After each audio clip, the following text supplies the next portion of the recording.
Hello আসসালামু আলাইকুম। আজকে আমি বানাবো পাটিসাপটা। পাটিসাপটার জন্য দুধটা জ্বালিয়ে নিয়েছি, আগের থেকে জ্বালানো ছিল। এখন আমি গুঁড়া দুধ অ্যাড করবো এর সাথে।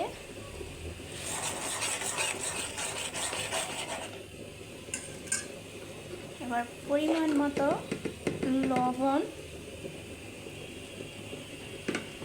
চিনি দেব পরিমাণ মতো,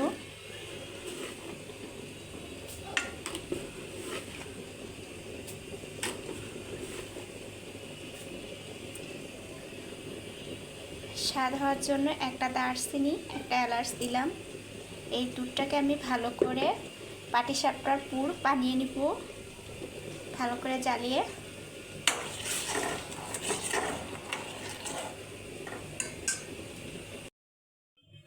আমার পুরটা রেডি হয়ে গেছে, এবার আমি নিচে নামায় রাখবো। আমি পাটিসাপটার জন্য ব্যাটারটা তৈরি করে নিয়েছি। এই যে ব্যাটারটা এরকম পাতলা হবে। আপনাদের এবার আমি পাটিসাপটা বানিয়ে দেখাবো কেমন করে। প্যানের মধ্যে হালকা আমি একটু তেল লাগিয়ে নিয়েছি।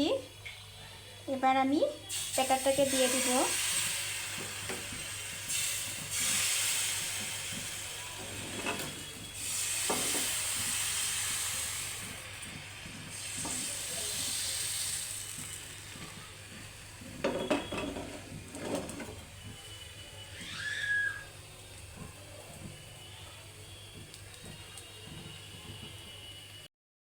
এবার আমি পুরটা দিয়ে দিব।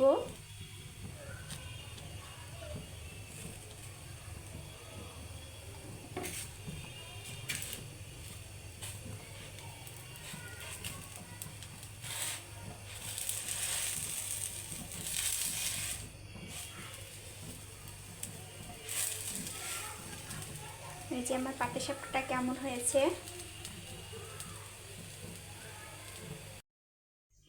আমার পাটিসাপটাটা রেডি হয়ে গেছে। কেমন হয়েছে আপনারা বলবেন কমেন্ট করে। আমার চ্যানেলকে বেশি করে লাইক, কমেন্ট, শেয়ার করবেন।